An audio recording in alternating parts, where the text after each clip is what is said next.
assess the client's knowledge regarding intrapartum and newborn care. We will also assess the client's progress of labor. We will assess the infant's airway, breathing, and circulation. We will check the baby's breathing and color once the baby is out. We will also assess the mother's vital signs and her uterine contractions. And lastly, we will be able to assess the infant's feeding cues. So by the end of our procedure, we will assess that the baby is able to adjust and adapt to the outside world after birth, and we will also assess the mother for any intrapartum complications and ensure that she is free from these complications. So good morning, Mrs. Cruz. My name is Lancetti de la Serna, and I'm your student nurse for today. So for today, I will assist in your delivery before, after, and during. So Mrs. Cruz, is this position okay for you, or do you want me to adjust you? Okay, so you're okay with that position. Do you want to go to the bathroom or take a break and eat? Okay, you do not want to. So right now, your progress of labor, you're currently in your 7 centimeters, so it's still not fully dilated, but we will wait, and I will be here along the way before and after and during your delivery. So do you feel any pain, uncomfortableness? Is there anything you want me to assist you with? Okay. So while in the delivery room, we have to assess if there's any air drafts. So we will use this piece of paper. If this paper falls directly onto the ground, it means that there is no air draft. But if it flows into other directions or not straight to the ground, it means that there is air draft. We have to ensure that all the windows and doors are closed if there are air drafts. Okay, so the paper fell directly on the ground, meaning there is no air draft. So Mrs. Cruz, are you okay in that position? So this is the default position in the delivery room. It is the semi-upright position. So I will now remove all my jewelries, including rings, watches, and earrings, or any types of necklace and bracelets.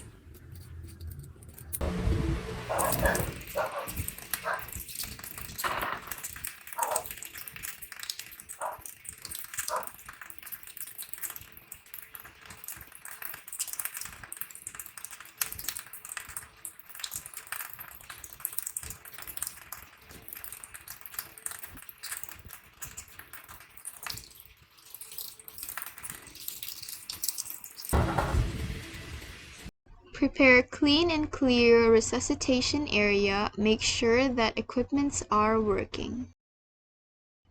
We have the gloves, the dry linen, the bonnet, the oxytocin, the plastic and instrument clamp, scissors, and 2 basins. Eye ointment, stethoscope, vitamin K, hepatitis B and BCG vaccines, cotton balls, and micropore tape. So Mrs. Cruz, I will be cleaning your perineal area first with an antiseptic solution. So can I reveal the area? Put down your blanket. Okay, thank you, Mrs. Cruz. So we're just gonna clean the perineal area. I'm gonna expose it, okay? And we're just gonna clean it.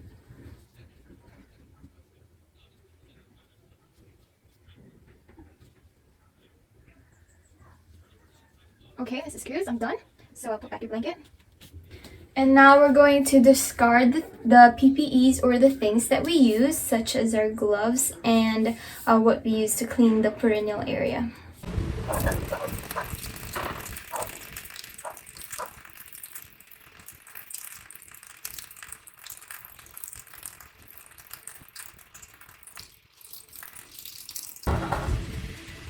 Okay, so now we will wear the sterile gloves. We need 2 pairs. So I'm going to go ahead and put the first one. And second glove. And now we'll put on the second pair.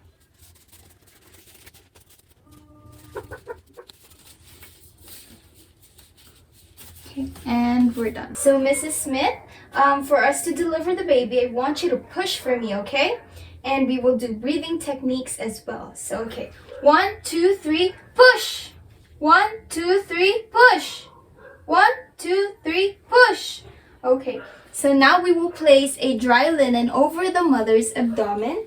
This is so we prepare for the baby's arrival. And now we will provide support for the perineum. So, okay, ma'am, I want you to push. Push. 1, 2, 3, push. 1, 2, 3, push. Baby boy out, 12:30 a.m. You did it, Mrs. Cruz. Congratulations. And place the baby on the dry linen. And we want to wipe the baby. Wipe the eyes, the face, the trunk, the body, the arms, and the legs. Once baby is dry, we will place the baby on the mother's abdomen for skin-to-skin contact. We will remove this soaked linen. Carefully carry the baby onto the mother's abdomen.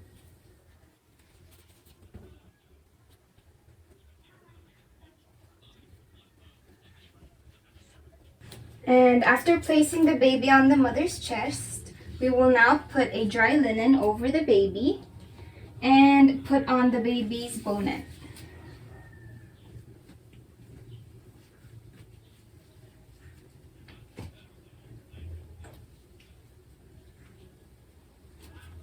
So after doing so, we will now palpate the mother's abdomen to exclude a second baby in preparation for giving oxytocin. So excuse me, ma'am, I'm just gonna palpate. Okay. Now we will use a wet cloth to wipe our soiled gloves after palpating the mother, and we will give IM oxytocin within 1 minute after the baby's birth. We're now going to dispose this.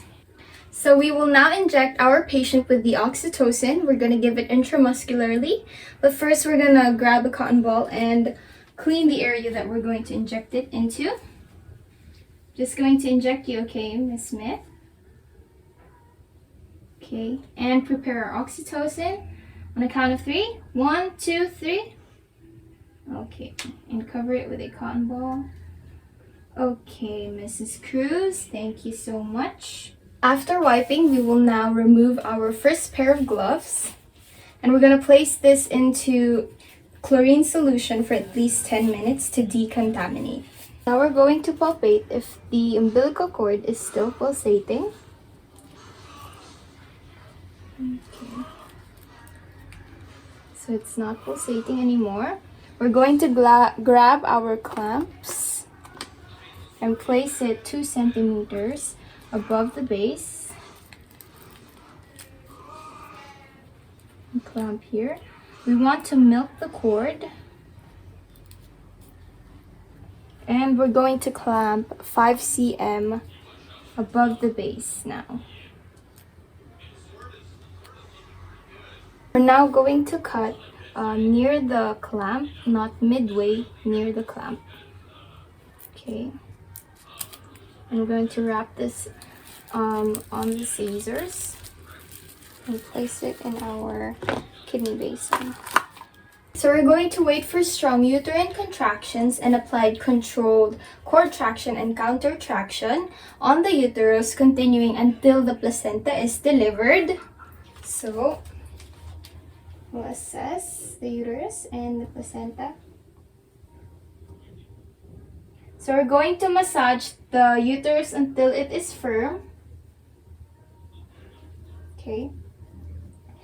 And we're going to assess the mother's vagina for any lacerations or tears. So there seem to be none.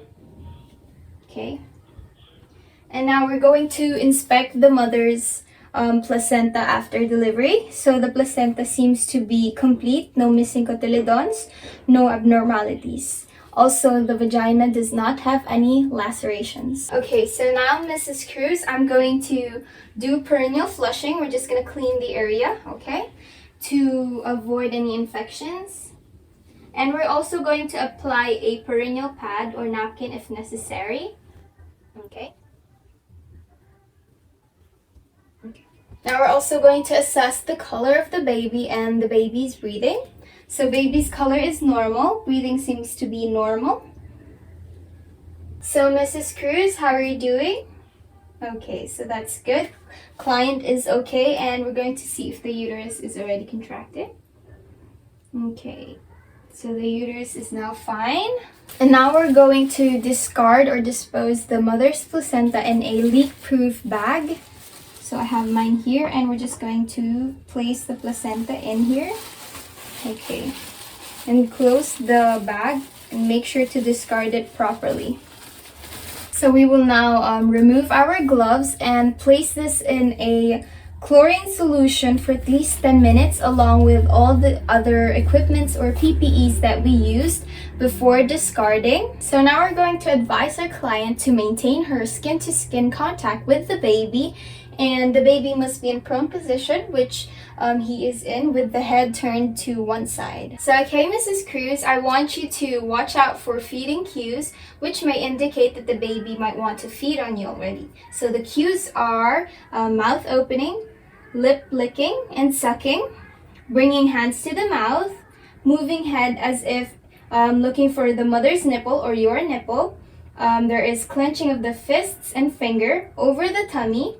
There is bending of arms and legs, and there is fussiness. So Mrs. Cruz, if you identify those cues, you can hold your baby close to your nipple, nose level, and then wait for the baby to open its mouth and latch on your nipple. So after the baby latches on the nipple, we will wait until the full breastfeeding is completed. After successfully breastfeeding the baby, we will now apply eye ointment on the baby's eye. So this eye ointment will actually prevent transmission of any infection such as gonorrhea, which is an unknown manifestation on the mother, to the baby. Okay. And now we're going to do a thorough physical examination on the newborn, noting for any abnormalities, which must be reported right away.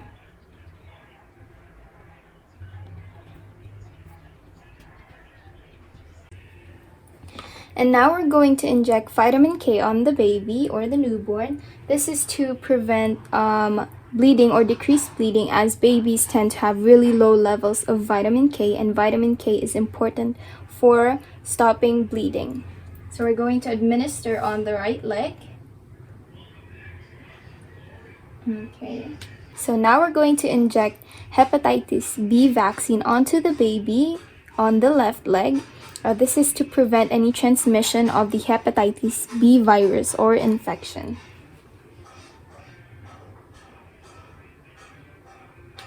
Okay. And now we're going to inject the BCG vaccine on the baby's arm. This will help prevent any serious form of tuberculosis, such as meningitis tuberculosis or miliary tuberculosis. So we're going to inject this on the baby's arm intradermally.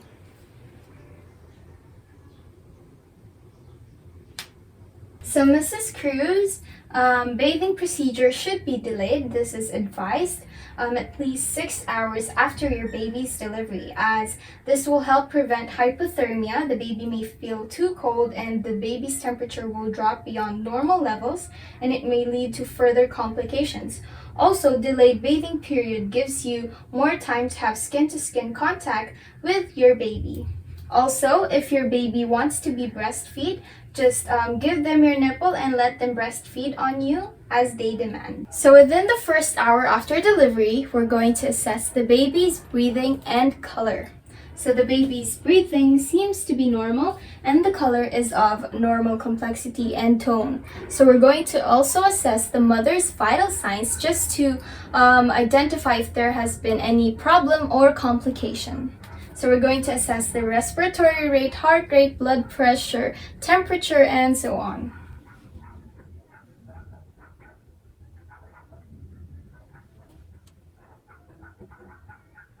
So on the second hour after delivery, we're going to check the diet care of the mother and the baby every 30 minutes to an hour. So the diet care includes the mother and the baby in skin-to-skin contact. We must address the need of one in order to suffice the need and interest of the other one. So now we will just complete the record of the mother and the baby. So we're going to put that into their papers. So we are now going to evaluate. The baby was able to adjust and adapt to the outside world after delivery, and the mother is actually free from any intrapartum complications.